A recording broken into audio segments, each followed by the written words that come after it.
알기 쉬운 경제 완전 정복. 가장 가까이 있는 생활 경제 뉴스. 김은경의 생생경제.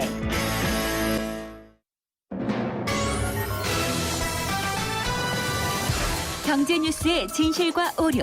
생생경제가 떴다. 오늘의 생생 인터뷰는 이번 인터뷰는요, 일본의 잃어버린 20년 답습하지 않기 위한 우리만의 경제정책 방안은 무엇인지 알아보겠습니다.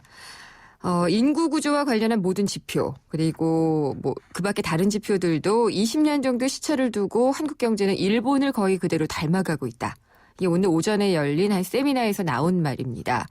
생각을 해보면은 최경환 경제부총리도요, 1년 전에 취임할 때, 그리고 최근에도 이렇게 진단을 했던 것 같습니다. 그렇지만 겉으로는 비슷해 보일지 몰라도 또 내용이 다를 수가 있기 때문에 대처 방안도 다를 수가 있다는 얘기도 나오고 있는데요. 오늘 이 관련 세미나를 주관하셨죠. 한국개발연구원 KDI의 조동철 수석 이코노미스트를 연결해서 얘기 나눠보도록 하겠습니다. 조동철 박사님 안녕하십니까? 네, 안녕하세요. 네, 오늘 KDI 세미나가 우리 경제 일본의 잃어버린 20년 답습할 것인가 였잖아요. 네네. 그러면 개최 이유는 우리가 일본의 잃어버린 20년 따라가고 있다고 봐서 마련을 하신 거겠죠? 그런 측면이 없지 않다고 생각을 하는 거죠. 예. 그리고 특히, 우리 경제도 그렇지만 20년 전에 일본 경제가 상당히 어떤, 큰 전환점을 맞았던 시기였습니다. 네. 그렇기 때문에, 우리가 혹시, 20년 전 일본과 비슷한 전철을 밟지 않으려면, 일본의 경험을 반면교사로 삼을 수 있으려면 도대체 뭐를 해야 되겠느냐 하는 차원에서 마련한 자리였다. 이렇게 해석해 주시면 좋겠습니다. 네. 저도 그런 생각이 이제 가끔씩 들어요. 지표들을 봐도 그렇고 사회 상황을 봐도 그렇고요. 조금씩 네. 시차를 두고 일본을 따라가고 있는 정말 재패나이제이션, 일본화라고 얘기를 하잖아요. 예, 예. 그렇게 가고 있다는 생각이 드는데 그러면은 KDI와 박사님의 분석은 어떤가요? 진단은요? 여러 가지 측면에서 닮은 점이 많습니다. 네. 예를 들어서 인구 구조가 상당히 20년 전 일본과 지금 현재 우리 예. 굉장히 비슷하거든요. 고령화 저출산.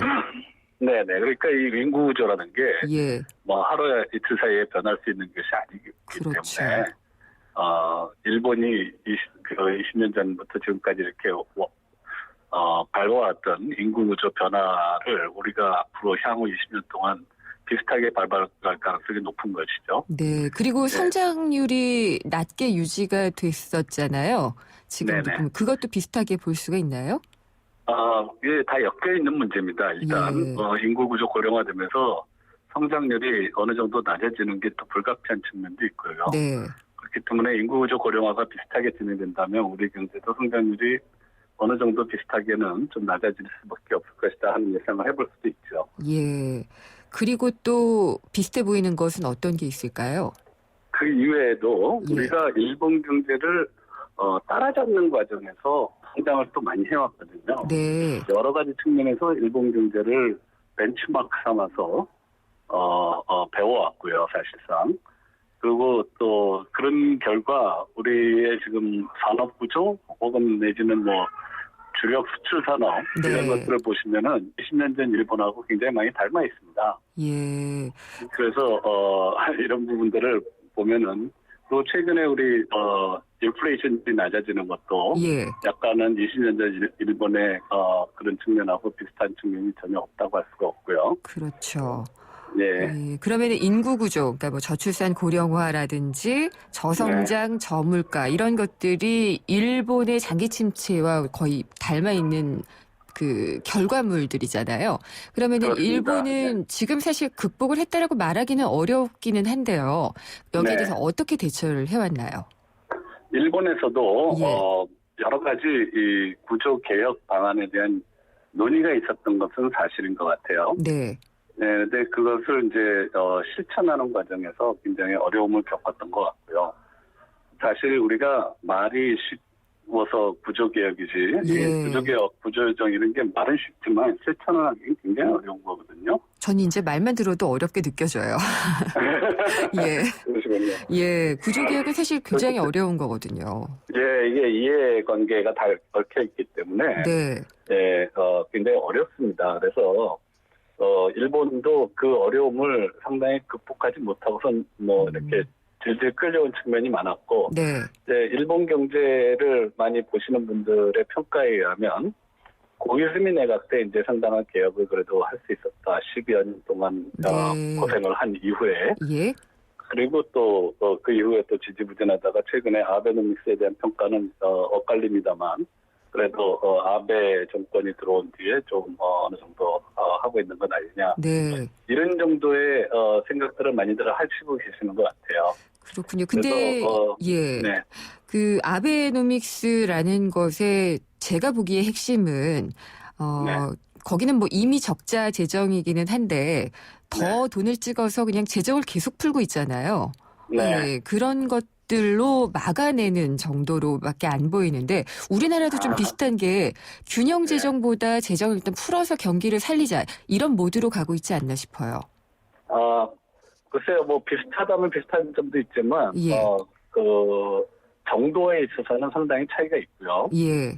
그다음에 아베노믹스는 뭐 가장 눈에 띄는 것이 예. 그리고 가장 먼저 출발을 했던 것이 돈을 풀고 그래 결과로 환율도 올라가고 이런 부분들이 많이들 회자되고 있는 것은 사실이고요. 네. 그것이 중요한 하나의 아베노믹스의 축인 것은 사실이지만 그 안에도 많은 구조개혁 정책들을 지금 포괄하고 있습니다. 네. 그리고 그런 부분들을 그 이전의 정부에서보다는 더 이렇게 좀 속도감 있게 지금 추진하고 있는 것도 사실이고요. 구조개혁을 추진하고 있는 것 중에는 어떤 게 있을까요, 일본이요? 뭐 사실 너무 많아서 네. 얘기하기가 좀 그렇습니다만은 네.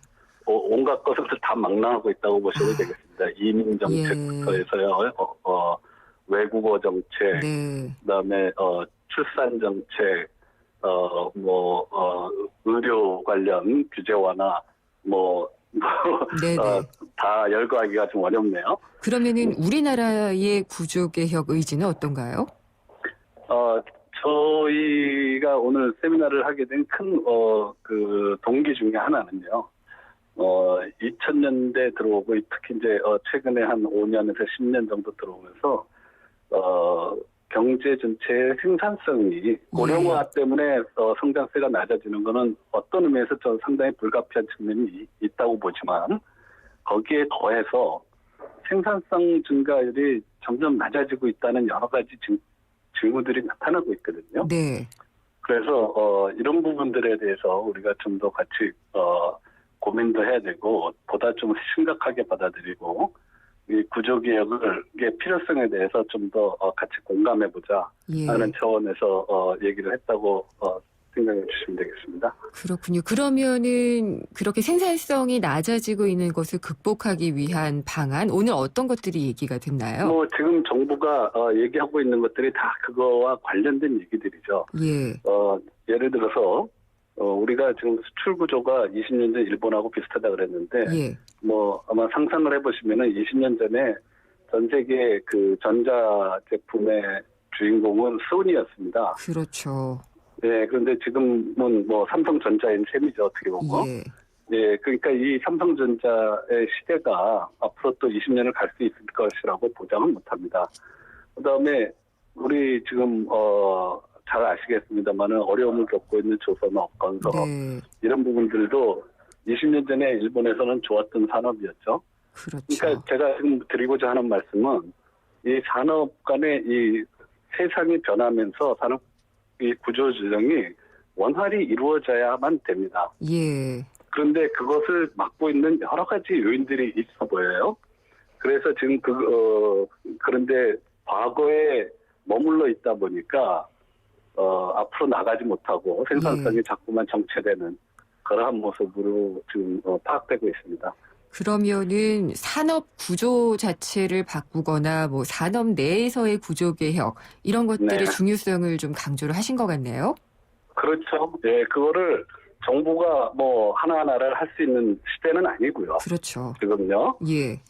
거기에 이제 걸림돌이 되는 것들이 예를 들면은 요즘 정부가 많이 강조하고 있는 노동시장 문제가 있겠죠. 네. 그래서 노동시장에서 우리가 다 먹고 사는 문제니까요. 모든 분들이 같은 직장에서도 더 열심히 일하고 더 생산성이 있는 사람들이 더 보상을 받는 과거에 그냥 쭉 있었기 때문에 단지 내가 경력이 연공설 때문에 월급을 더 많이 받아야 되는 네. 이런 시스템이 아니고 예. 보다 실제로 일을 더 열심히 하고 능력 있는 사람이 좀 더 상대적으로 더 받을 수 있는 네. 그리고 그런 시스템으로 자꾸 바꿔가자는 것이 지금 예를 들면 노동개혁의 하나의 예. 키겠죠. 성과에 대한 보상으로 가자라는 그렇죠. 네. 말씀이신데 그게 또 임금 피크제랑 연결될 수도 있을 것 같네요.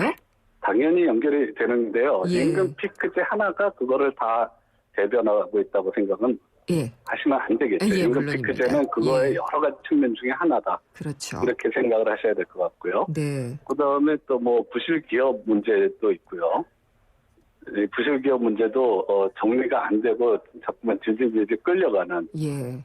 이것도 과거에 머물러 있는 그러한 모습이고요.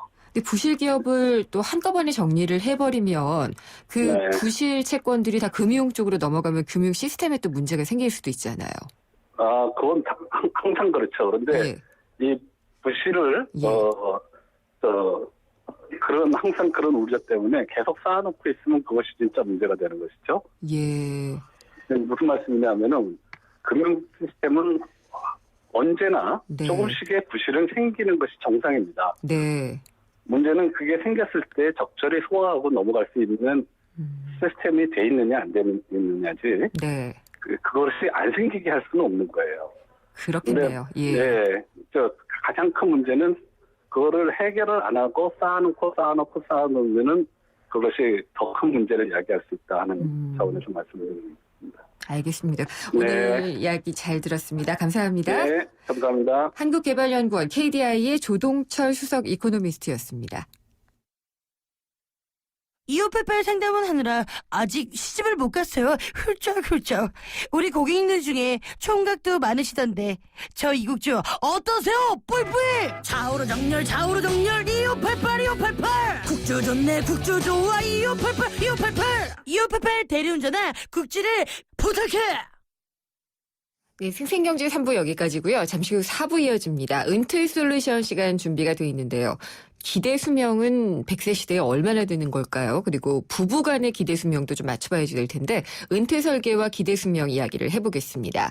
라디오 인크루팅 시간에는요. 취업준비생들이 가장 귀를 쫑긋하고 듣고 있는 소식입니다. 하반기 대기업 채용 계획 꼼꼼하게 짚어보겠습니다. 잠시 후 4부에서 뵙겠습니다.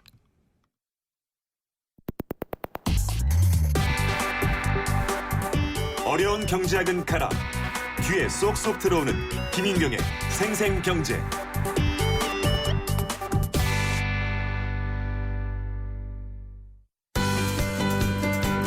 행복한 미래를 위하여 은퇴 솔루션.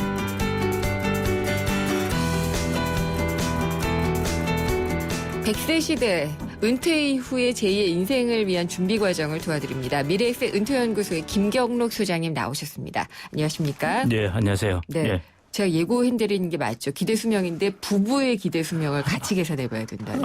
예, 그렇습니다. 예. 저번에 제가 언뜻 말씀을 드렸는데요. 그때는 이제 그 일부로서 조금 소개해드렸고요. 이게 또 조금 어려운 개념입니다만은 네. 또 아주 중요한 개념입니다. 예. 그래서 오늘은 좀 이 부분을 차근차근 좀 꼼꼼히 설명을 해드리려고 그럽니다. 그러면은 부부는 아니까 기대 예. 수명에 대해서 알아봐야 될 것 같아요. 예. 그 두 개를 이제 결합해서 생각해 보셔야 되는데요. 네. 기대 여명, 기대 수명 이런 이야기를 합니다.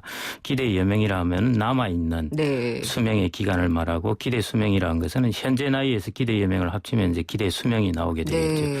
근데 이제 부부 기대 수명을 이야기하는 것은요. 합쳐야 되나요? 예. 우리가 이제 은퇴 설계를 할 때는 어떤 한 개인이 아니라 부부를 중심으로 예. 하지 않습니까? 그러니까 부부를 각각의 단위가 아니라 한 세트로 보셔야 네. 됩니다. 그렇게 본다면은 부부 중에 둘 중에 한 명이라도 아프다든지 혹은 둘 중에 한 명이 살아있다든지 하면은 그걸 계속 수명으로 봐야 네. 되거든요. 그러니까 대부분 우리나라에서 이제 남자들이 재정 설계를 하다 보니까 남자들이 자기 기준으로 많이 그냥 대충 해버립니다. 근데 여자 기준으로 이제 수명이 긴 여자 기준으로 한다고 그러더라도 그것도 또 조금 다릅니다. 그러니까 부부 둘을 같이 결합했을 때 네. 과연 부부들의 기대 여명 혹은 기대 수명은 어느 정도 될까 하는 이런 부분을 감안해서 네. 은퇴 설계를 해야 된다는 것입니다. 그러면은 좀 예를 들어 주시면은 예. 편할 것 같은데요. 예, 그렇습니다. 네. 예를 반드시 드려야 됩니다. 60세 남자 여자를 감안하면요. 네. 60세 남자 같은 경우에는 기대 여명이 22년입니다. 그러니까 60세에서 기대 여명을 합치면 기대 수명은 네, 82살입니다. 82살. 그러니까 예. 60살 현재의 기대 여명이죠. 그다음에 여자 같은 경우에는 그게 27년입니다. 기네요. 예, 그러니까 87세가 네. 되는데 그래서 제일 안 좋은 케이스는 22년 남았다 하고 계산을 하는 사람. 남자 중심으로. 그게 맞아요. 예. 예. 그러면은 여자는 27년이니까 평균적으로. 예.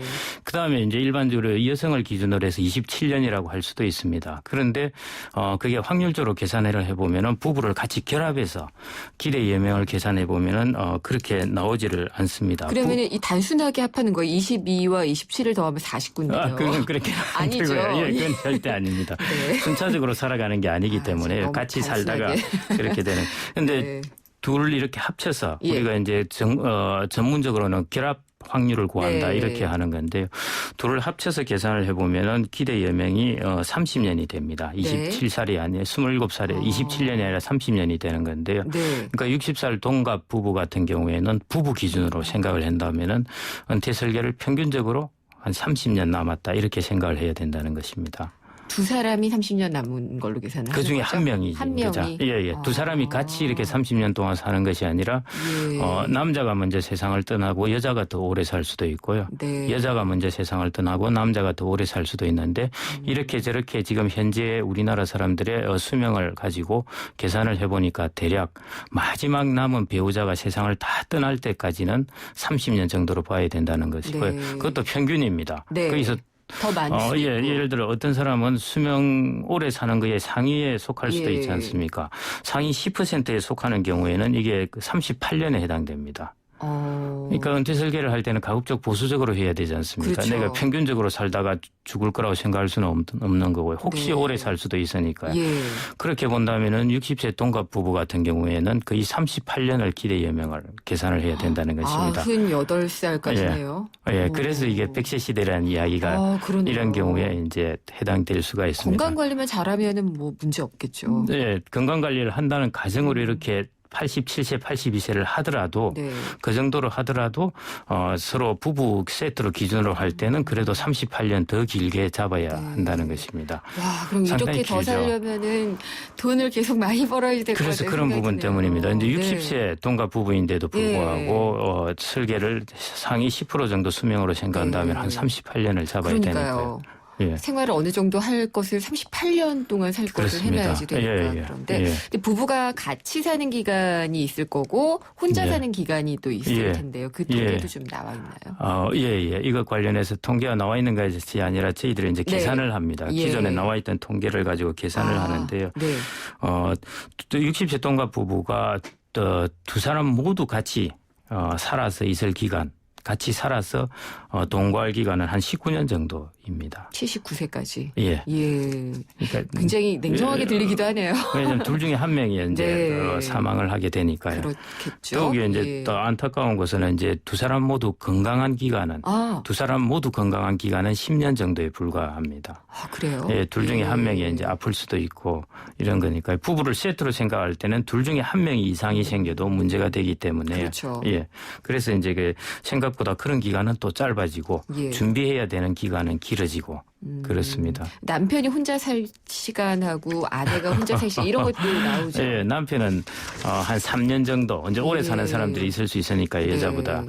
3년 정도고 여자는 한 8년 정도 혼자 살 평균적으로 그렇게 살 가능성이 제일 큽니다. 그렇군요. 예. 그러니까 부부가 같이 건강하게 살 수 있는 시간이 그렇게 많지는 않네요. 60세 부부 기준으로 하면은 예. 둘 다 같이 건강하기로는 한 10년 정도입니다.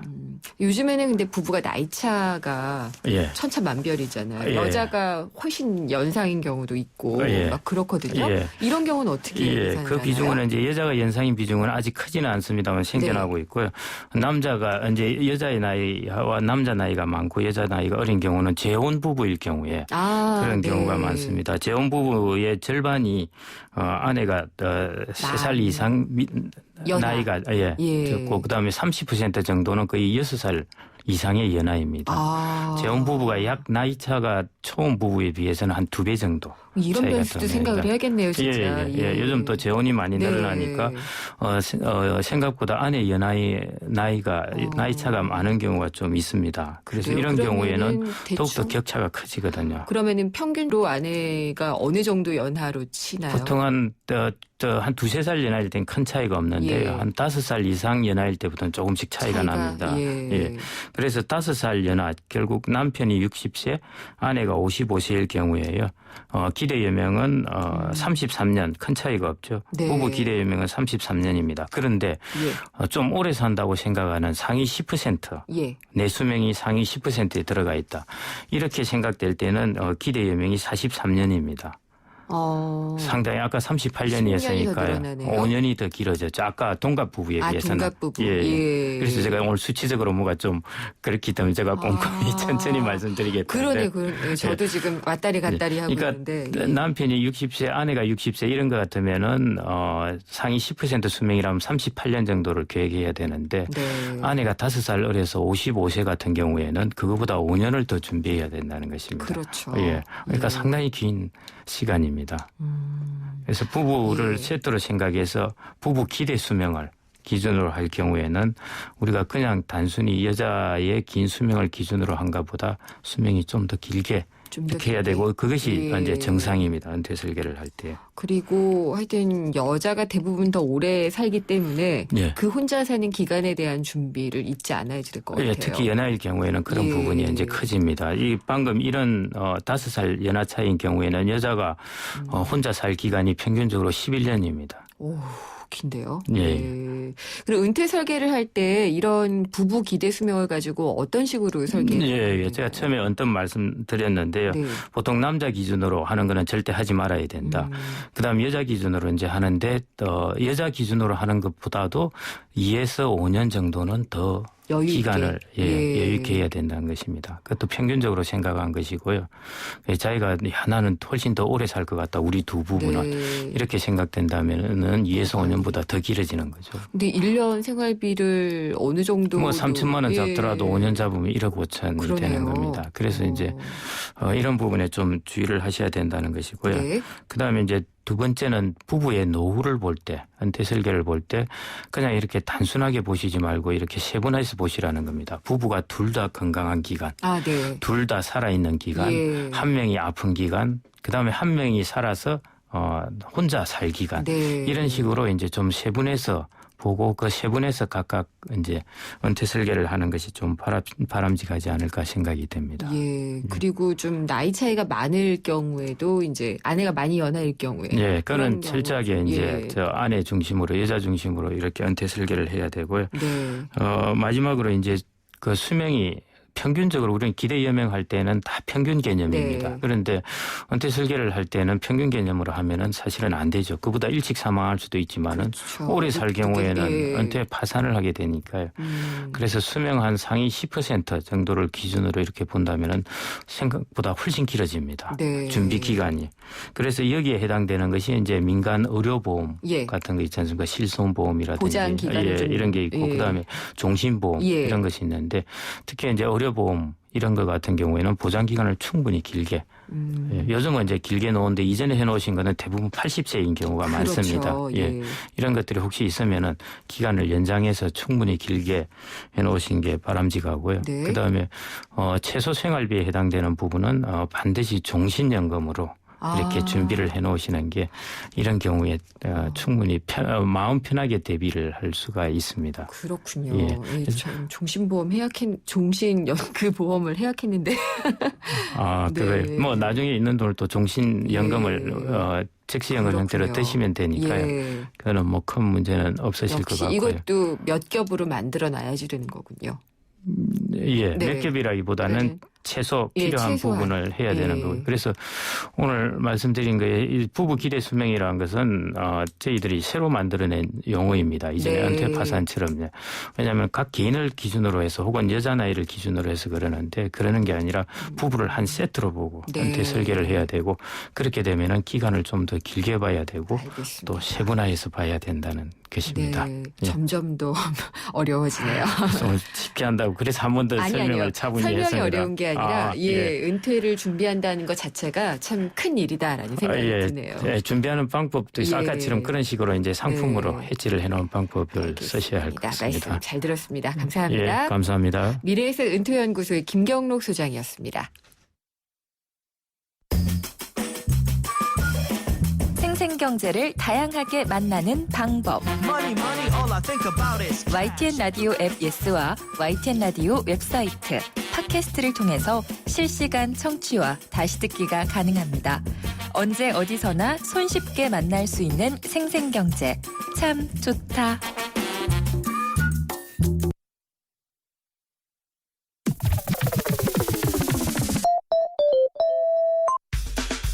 내게 꼭 맞는 일자리 어디 없을까? 취준생도 재취업자도 엄선된 일자리 정보가 한 곳에 라디오 인크루트. 방금 전에는 은퇴하기도 쉽지 않다고 했는데요. 취업하기도 쉽지가 않은 세상이죠. 근데 좀 더 빠르고 쉽게 취업의 문을 두드릴 수 있으려면은 무조건 정보력이 뒤따라야지 되는 것 같습니다. 취업에 대한 정보 그리고 방법까지도 소개해 주실 분입니다. 인크루트 임경현 서비스 운영 본부장이 전화 연결돼 있습니다. 안녕하십니까? 안녕하세요. 임경현입니다. 네. 올해 하반기에 대기업 공채 좀 늘어난다 뭐 이런 기사 제목을 봤던 것 같은데. 예. 저희 지금 이제 많은 취준생분들이 궁금해하고 계실 텐데 제가 이제 오늘 인터뷰하면서 말씀을 드리겠지만 우선 올 하반기에 이제 얼마나 많은 기업들이 신입사원 채용을 계획하고 있는지를 저희가 조사를 좀 했고요. 네.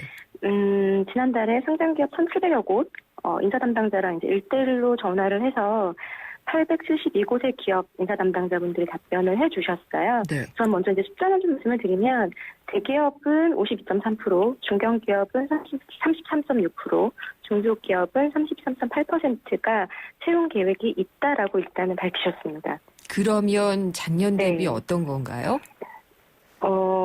작년 대비해서는 네. 네. 좀 더 계산해봐야 전체적으로 되는군요. 예. 제가 이렇게 좋은 말씀을 드릴 수가 없어서 상당히 안타깝네요. 아, 그렇군요. 네. 근데 이 조사에 그러면은 최근에 각 네. 대기업 신입 공채 하반기 네네. 조금 는다 뭐 이런 거 있었는데 이게 네. 포함이 된 건가요? 그게 이렇게 조금 그 차이가 있는 게요. 네. 요 근래 이제 대기업들에서 발표한 채용 계획의 경우에는 이렇게 잘 보시면 아시겠지만, 그러니까 올 하반기 대졸 신입사원 채용에 초점이 맞춰져 있는 게 아니라 2017년까지 혹은 2018년까지 얼마를 뽑겠다라거나, 그러니까 향후 2, 3년 안에 네. 2만 명, 3만 명을 채용하겠다 이런 내용이고요. 또 네. 이게 이제 대졸 신입사원이 아니라 인턴, 교육생, 예. 통역사 채용, 그러니까 이런 부분들이 다 포함된 내용이라서 그러니까 직접적인 대졸 신입사원 채용과는 좀 다소 거리가 있는 계획이라고 보시면 될 것 같고요. 네. 그러니까 저희가 조사한 자료는 하반기 대졸자들이 지원을 할 수 있는 신입사원 채용 계획이라는 점에서 차이가 좀 있다고 볼 수 있을 것 같습니다.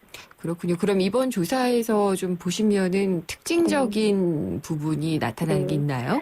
네, 사실은 이게 전년 대비해서 굉장히 좋아졌습니다라고 말씀을 드리면 참 좋을 것 같은데, 그러니까 올해도 이제 여러분들께 제가 들려드릴 소식은 별로 좋지는 않다라는 말씀을 드릴 수밖에 없을 것 같아서 좀 안타깝고요. 문이 여전히 좁다는 거군요. 네, 예. 올 하반기에 그러니까 2만 536명을 채용할 것이라고 이제 답변을 해주신 기업들이 밝히셨는데, 지난해 하반기 조사에서는 2만 1,041명을 채용하겠다라고 밝혀주셨어요. 그러니까 네. 이 숫자만 보더라도 그러니까 올 하반기에는 채용을 하겠다라는 계획 그리고 채용 인원이 모두 다 그러니까 줄어서 우리 취업을 준비하고 계신 분들한테는 반가운 소식은 아닐 것으로 보이고요. 특히 그러니까 일부 대기업들 같은 경우에는 이렇게 채용을 이끌어 나가는 측면이 있어서 채용 계획이 조금 더 늘어날 수 있으면 좋겠지만 기업의 규모별로 봤을 때 특히 예. 이제 중견기업이 지난해 같은 기간보다 굉장히 많이 크게 하락을 한 숫자를 보여주고 있어요. 그러니까 채용 예정 인원이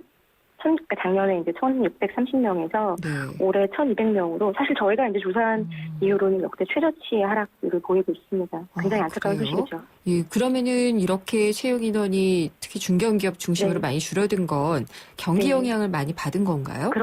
아무래도 그렇겠죠. 그러니까 현재 우리나라 경제 상황이 어려운 것, 또 이제 올해는 특히 그러니까 6월, 7월 이 메르스라는 복병이 있어서 네.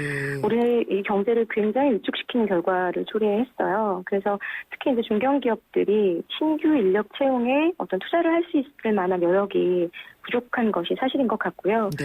뭐 대기업 같은 경우는 내년 상반기, 하반기 정기적 공개 채용을 실시를 하지만 중견기업은 인력이 필요할 때마다 그때 경력 직원들을 수시로 채용하는 이게 이제 몇 년 전부터 계속 있었던 트렌드이긴 하지만 네. 그런 트렌드가 계속 이제 심화되는 현상이 나타나고 있는 것 같습니다. 안타까운데요. 네, 안타깝죠. 근데 전공별로의 명함도 엇갈리고 있는 게 여전하죠. 네, 여전합니다. 그러니까 네. 이번 조사 결과에서도 보면 인문사회 계열 출신이 33.2%, 자연 이공 계열 출신을 뽑겠다라고 한 답변이 57.2%, 그다음에 이제 기타 전공이 9.6%. 뭐 이것만 보더라도 그러니까 이게 물론 업종 전체를 이제 통틀어서 평균을 낸 수치인데 네. 이 수치로 단순 계산을 해보면 10명 중에 6명은 이공계 전공자를 채용하겠다라고 답변을 주신 거예요. 그러니까요. 뭐 지난해에도 뭐 마찬가지긴 했는데 지난해보다 사실은 조금 더 줄었어요. 작년에는 40.4% 정도를 인문사회 계열 출신자를 뽑겠다고 했는데 올해는 이제 이게 33%니까 지난해보다도 더 줄어들었다라고 볼 수 있고요. 네. 이렇다 보니까 이제 인문사회 계열 전공을 한 취준생들은 이공계 관련 지식을 갖춰야 한다라는 어떤 부담 예. 이런 것들이 이제 계속 생기게 되고 그래서 인문계 출신 이제 취준생분들이 요새 소프트웨어 교육 쪽을 이수를 하거나 컴퓨터 관련된 교육들을 많이 받는 그런 현상들이 계속 나타나고 있는 것 같습니다. 네. 근데 이거는 정말 부가에서 그냥 배우는 거지 전공이 아니잖아요. 그렇죠. 산업 구조가 이런 식으로 바뀌고 있으면은 우리 교육 과정이나 이런 거 자체도 좀 근본적으로 수정될 필요도 있겠네요. 이제 아무래도 이제 예. 전문 지식이나 기술을 가진 네. 구직자들을 선호하다 보니까 나타난 되네요. 현상이긴 한데 네. 그렇다고 하더라도 뭐 인문계열 출신자를 전통적으로 뽑는 업종이나 직군들이 있어요. 그 말씀을 좀 네. 그 말씀을 좀 드리면 뭐 이제 뭐 예상하시겠지만 금융계열, 네. 통무역 그리고 조금 의외인 게 정보통신 분야가 있었어요. 정보통신이요? 예. 네네. 그러니까 금융계열 같은 경우에는 전통적으로 상경계열 출신자가 많이 지원을 하고 또 많이 뽑기도 하는 분야고 네.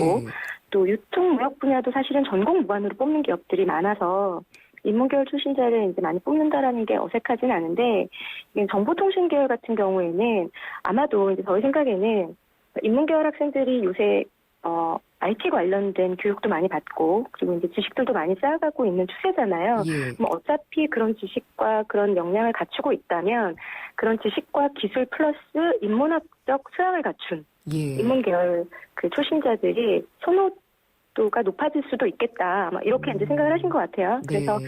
정보통신 계열 쪽에서도 전공 무관으로 그냥 뽑겠다라고 답변을 주신 기업이 36% 정도 되셨어요. 근데 이런 그게- 기업들을 예. 이제 두드려보는 게 도움이 좀 예. 되시겠죠.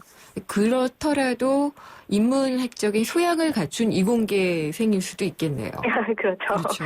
그럴 수도 예. 있고 이제 그 IT 정보통신 쪽 지식과 기술을 가진 인문학 계열 친구들도 너무 실망하지 마시고 네. 꼭 오늘 들여보시기 바랍니다. 아니 그럼 본부장님 인문계열 출신자들이 소프트웨어 과정이라든지 이런 거 이수하고 나면은 감안해서 취업이 잘 돼요?